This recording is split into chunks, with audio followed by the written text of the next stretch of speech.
할렐루야, 주님의 이름으로 문안드립니다. 다 함께 사도신경으로 신앙 고백하심으로써 수요일 새벽 예배를 시작하겠습니다. 나는 전능하신 아버지 하나님, 천지의 창조주를 믿습니다. 나는 그의 유일하신 아들, 우리 주 예수 그리스도를 믿습니다. 그는 성령으로 잉태되어 동정녀 마리아에게서 나시고 본디오 빌라도에게 고난을 받아 십자가에 못 박혀 죽으시고 장사된 지 사흘 만에 죽은 자 가운데서 다시 살아나셨으며 하늘에 오르시어 전능하신 아버지 하나님 우편에 앉아 계시다가 거기로부터 살아있는 자와 죽은 자를 심판하러 오십니다. 나는 성령을 믿으며 거룩한 공교회와 성도의 교제와 죄를 용서받는 것과 몸의 부활과 영생을 믿습니다. 아멘. 하나님 감사합니다. 새하루를 열게 해주시고 이 첫 시간을 주님과의 교제의 시간으로 예배의 시간으로 우리를 불러주셔서 감사합니다. 하나님 앞에 이 시간 엎드려 기도하며 예배드리며 오늘 하루도 주님의 손에 모든 것들을 맡겨드리기 원합니다. 우리를 지으신 하나님께서 우리들에게 주신 목적에 따라 오직 하나님의 영광을 위해 살아가는 저희들 될 수 있도록 인도해 주시고 그것을 위해서 우리의 생각과 마음이 오직 주님께로만 오직 하나님께로만 향할 수 있도록 성령 하나님 이끌어 주시옵소서. 그러한 삶을 살기 위해 이 자리로 우리를 불러주신 줄 믿습니다.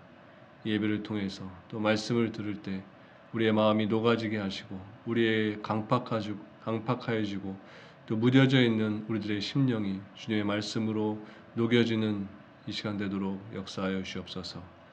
주님의 말씀 앞에 우리가 겸허한 마음으로 나아갑니다. 성령의 은혜로 우리의 마음을 만져주셔서 하늘의 음성을 듣게 해주시고 하나님 아버지의 크신 마음을 우리들 마음 가운데 채우는 시간 되도록 도와주시옵소서. 감사드리며 예수님의 이름으로 기도합니다. 아멘. 하나님께서 오늘 우리들에게 주시는 말씀은 민수기 31장 13절부터 24절까지의 말씀입니다. 제가 말씀을 봉독해 드리겠습니다. 모세와 제사장 엘르아살과 회중의 지도자들이 다 진영 밖에 나가서 영접하다가 모세가 군대의 지휘관 곧 싸움에서 돌아온 청부장들과 백부장들에게 노하니라. 모세가 그들에게 이르되 너희가 여자들을 다 살려두었느냐. 보라, 이들이 발람의 꾀를 따라 이스라엘 자손을 부올의 사건에서 여호와 앞에 범죄하게 하여 여호와의 회중 가운데에 연병이 일어나게 하였느니라. 그러므로 아이들 중에서 남자는 다 죽이고 남자와 동침하여 사내를 아는 여자도 다 죽이고 남자와 동참하지 아니하여 사내를 알지 못하는 여자들은 다 너희를 위하여 살려둘 것이니라. 너희는 이레 동안 진영 밖에 주둔하라. 누구든지 살인자나 죽임을 당한 시체를 만진 자는 셋째 날과 일곱째 날에 몸을 깨끗하게 하고 너희의 포로도 깨끗하게 할 것이며 모든 의복과 가죽으로 만든 모든 것과 염소털로 만든 모든 것과 나무로 만든 모든 것을 다 깨끗하게 할지니라. 제사장 엘르아살이 싸움에 나갔던 군인들에게 이르되 이는 여호와께서 모세에게 명령하신 율법이니라. 금, 은, 동, 철과 주석과 납 등의 불에 견딜 만한 모든 물건은 불을 지나게 하라. 그리하면 깨끗하려니와 다만 정결하게 하는 물로 그것을 깨끗하게 할 것이며 불에 견디지 못할 모든 것은 물을 지나게 할 것이니라. 너희는 일곱째 날에 옷을 빨아서 깨끗하게 한 후에 진영에 들어올지니라. 아멘. 다시 말씀을 읽으시면서 개인적으로 묵상하고 기도하는 시간을 가지시기 바랍니다.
오늘 보면 13절에 보면 모세와 제사장 엘르아살과 회중의 족장들이 다 밖에 나가서 미디안과 싸워서 승리하고 돌아오는 군사들을 영접했다고 했습니다.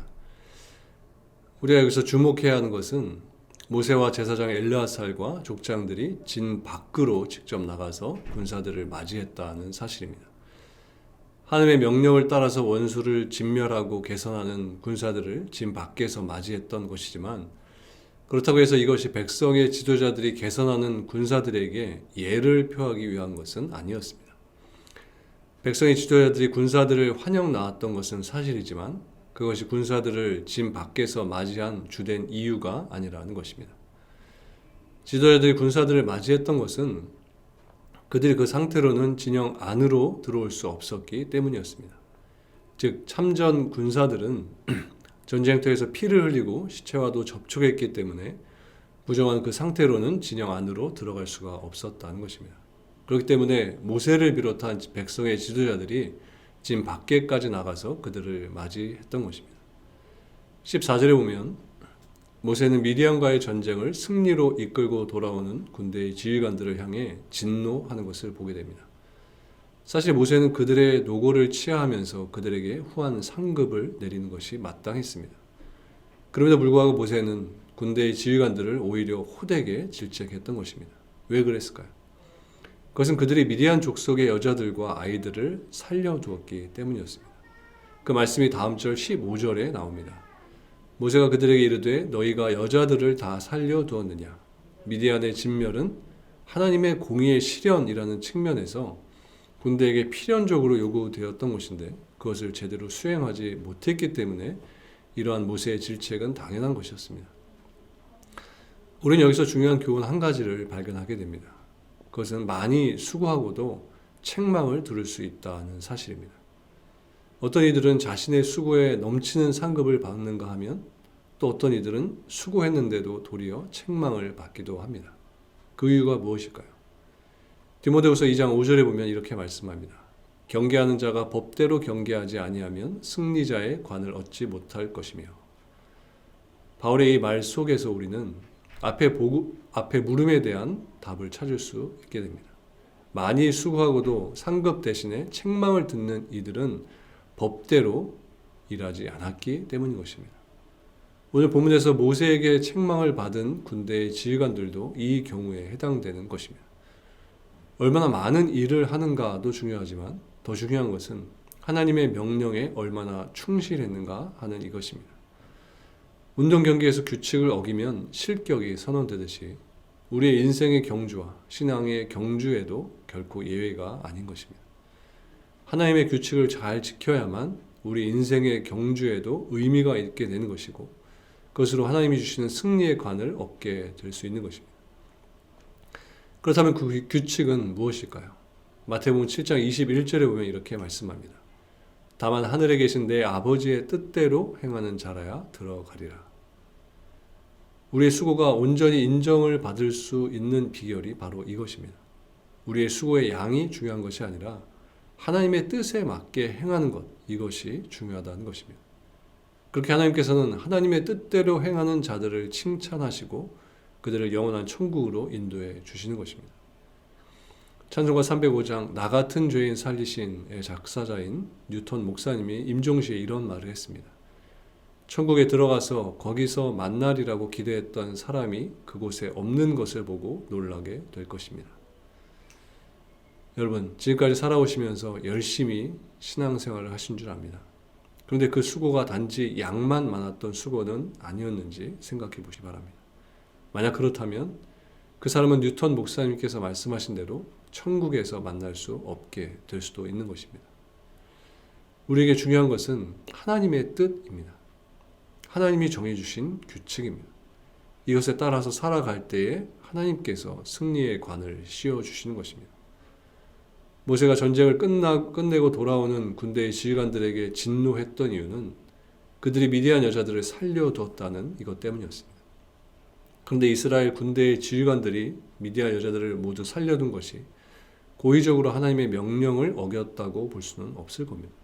그들은 미디안의 남자들을 죽이는 것으로서 원수를 다 갚았다라고 생각을 하면서 남은 여자들은 노예나 첩으로서 이용할 가치가 있을 것이다 이렇게 생각했을 겁니다. 하지만 그들을 살려두는 것은 이스라엘을 타락하게 할 가능성을 남겨놓는 것이었습니다. 이와 같이 하나님의 백성들은 끊어야 할 것들에 대해서 미적지근한 태도를 취해서는 안 됩니다. 죄악을 절단하는 데 있어서 과감하게 그것을 결단해야 한다는 것입니다. 마태복음 5장 30절에 보면 주님께서는 만일 내 오른손이 너로 실족하게 하거든 찍어내 버리라고 말씀하셨습니다. 만약 의사가 환자의 팔이나 다리가 썩어 들어가는 것을 보면서도 마음이 아파서 절단하는 것을 계속 미루게 된다면 그 환자는 생명을 잃게 될 수도 있게 됩니다. 이처럼 우리 성도들로 끊어야 할 것들을 제때 끊지 못한다면 반드시 나중에 후회할 일들이 생기게 되고 그리고 그것으로 더 많은 것들을 잃게 되는 것입니다. 이어서 18절 말씀입니다. 남자와 동참하지 아니하여 사내를 알지 못하는 여자들은 다 너희를 위하여 살려둘 것이니라. 물론 이것은 모세의 지시가 아니라 하나님의 지시였습니다. 이처럼 하나님께서는 미디안 여자들을 위해서가 아니라 이스라엘을 위해서 미디안의 처녀들을 살려두셨던 것입니다. 우리 여기 18절 말씀에서 위하여라는 이 단어에 주목할 필요가 있습니다. 이것은 하나님의 자기 백성을 향하신 하나님의 표현입니다. 마음의 표현입니다. 하나님이 가지신 그 마음의 표현입니다. 너희를 위하여. 성경은 범사에 감사하는 것이 하나님의 뜻이다 이렇게 가르치고 있습니다. 우리가 살면서 경험하게 되는 모든 것들이 우리를 위하신 하나님의 계획 가운데 일부다 이렇게 생각한다면 우리는 범사에 감사하며 사는 것이 마땅한 것입니다. 하나님은 우리를 위하시는 분이십니다. 우리를 위하여, for me, 나를 위하여, 우리를 위하여 하나님께서 행하신다는 것입니다. 어제 우리가 살았던 하루가 하나님께서 나를 위하여 예비하셨던 하루였고 또 우리가 살게 된 오늘 하루도 하나님께서 나를 위하여 예비해 주신 하루인 것입니다. 그렇기 때문에 우리는 하루하루를 하나님께서 나를 위해 주신 하루다라는 것을 기억하면서 늘 감사의 삶을 살아야 하는 것입니다. 본문 22절과 23절을 보면 하나님께서 이스라엘이 전리품으로 얻은 것과 전쟁에 사용된 것들 가운데서 금, 은, 동, 철과 물건들을 불 또는 물로 정결하게 하라고 이렇게 지시하셨습니다. 그 이유는 하나님의 백성은 자신을 정결하게 해야 하는 것은 물론이고 그가 소유한 물건들도 거룩하게 해야 할 의무가 있었기 때문입니다. 그런데 우리가 여기서 한 단계 더 생각해 봐야 하는 것은 하나님의 백성은 자기가 소유한 것을 거룩하게 해야 할 뿐만 아니라 그것을 사용하는 데 있어서도 거룩한 용도로 사용해야 한다는 것입니다. 우리에게 있는 모든 것은 다 하나님이 주신 것입니다. 그리고 이 모든 것 속에는 영적인 은사들은 물론이고 우리의 생명과 시간과 물질 등이 다 포함되어 있습니다. 이 모든 것들이 다 나에게 하나님이 주신 것입니다. 그렇기 때문에 이것을 가지고 내 것이냐 아무렇게나 마음대로 사용해서는 안 된다는 것입니다. 마지막 제 24절 말씀입니다. 너희는 일곱째 날에 옷을 빨아서 깨끗하게 한 후에 진영에 들어올지니라. 이 말씀을 보면 전쟁에 참전했던 군인들에게 입고 있던 옷을 빨아서 깨끗하게 하고 진영에 들어오게 하는 것을 보게 됩니다. 물론 오늘 본문 19절과 20절에 기록되어 있는 대로 참전 군인들은 7일 동안 진영 밖에 머물면서 옷뿐만이 아니라 그들의 몸과 그들이 가진 모든 것들을 깨끗하게 해야 했습니다. 이 말씀이 우리에게 알려주는 것은 이스라엘이 공동체의 거룩함을 보존하기 위해서 그들에게 얼마나 세심하게 정결이 요구되었는지를 잘 보여주고 있는 것입니다. 오늘날의 영적 이스라엘이라고 할 수 있는 우리의 교회 그리고 또한 교회 공동체를 구성하고 있는 우리 각 성도들에게도 이러한 거룩함과 정결함이 늘 있어야 하는 줄 압니다. 성도가 거룩하게 되려면 어떻게 해야 할까요? 오늘 본문의 말씀처럼 죄로 인해서 더러워진 나의 인생의 옷을 빨아야 하는 것입니다. 우리가 몸에 걸친 옷이야 얼마든지 빨 수 있고 또 돈만 주면 세탁소에서 대신 빨아주기도 합니다. 하지만 우리가 거룩하게 되기 위해서 빨아야 할 의복은 이것이 아닌 바로 죄로 더럽혀진 내 인생의 옷이고 나의 신앙의 옷인 것입니다. 이것이 지금 세상에 있는 그 어떤 강력한 세제로도 깨끗하게 할 수 없고 오직 예수 그리스도의 피로만 이것을 깨끗하게 씻어낼 수 있는 것입니다. 잔치자리에 더러운 옷을 입은 사람이 들어가지 못하듯이 천국에는 인생에 더러워진 옷을 빨지 않은 사람은 들어갈 수가 없습니다. 그렇기 때문에 성도들은 교회에 나올 때 세상에서 입고 있던 더러운 죄의 옷을 입고 와서 예배를 통해 그 옷을 주님의 보혈로 씻어내야 하는 것입니다. 주님의 보혈만이 우리의 죄를 깨끗이 할 수 있습니다. 이 시간도 이 예배를 통해 하나님께서는 말씀으로 여러분들의 더럽혀진 죄의 옷을 씻어 주셨음을 믿습니다. 오직 하나님만이, 오직 주님만이 나를 깨끗게 하실 수 있다. 이 믿음을 가지시고 오늘도 하나님의 은총 가운데 살아가시는 저 여러분들 모두가 되시기를 주님의 이름으로 간절히 축원합니다. 기도하시겠습니다. 하나님 감사합니다. 하나님의 백성으로 세상을 살아가면서 내 의를 내세우며 나의 공로를 내세우며 살았던 어리석은 모습들을 생각해 봅니다. 또 열심 있는 모습으로 주님을 잘 섬겼다고 생각하지만 그 가운데 얼마나 하나님의 뜻이 담겨 있고 또 하나님이 원하시는 그 규칙대로 우리가 그 일들을 행하며 살았는지를 되돌아봅니다. 주여, 우리들의 부족한 모습을 용서하여 주시고 우리들이 행하는 것, 또 우리의 마음을 갖는 것, 이 모든 것들이 하나님의 뜻 안에 있게 하시고 하나님이 원하시는 방향 가운데 날마다 세워져 가는 우리들 될 수 있도록 인도하여 주옵소서. 오늘도 하루를 살아갈 때 허황된 것에 우리들의 마음과 우리들의 삶이 쓰여지지 않게 하시고 하나님의 뜻이 있는 곳에, 하나님의 마음이 있는 곳에 우리들의 정열과 우리들의 열정이 쏟아 부어짐으로 인하여서 그 시간들과 그 섬김을 통하여서 하나님을 기쁘시게 하며 하나님의 뜻을 이 땅 가운데 드러내며 사는 우리 모두 되도록 인도하여 주시옵소서. 감사를 드리며 예수님의 이름으로 기도합니다. 아멘. 하늘에 계신 우리 아버지, 아버지의 이름을 거룩하게 하시며 아버지의 나라가 오게 하시며 아버지의 뜻이 하늘에서와 같이 땅에서도 이루어지게 하소서. 오늘 우리에게 일용할 양식을 주시고 우리가 우리에게 잘못한 사람을 용서하여 준 것 같이 우리 죄를 용서하여 주시고 우리를 시험에 빠지지 않게 하시고 악에서 구하소서.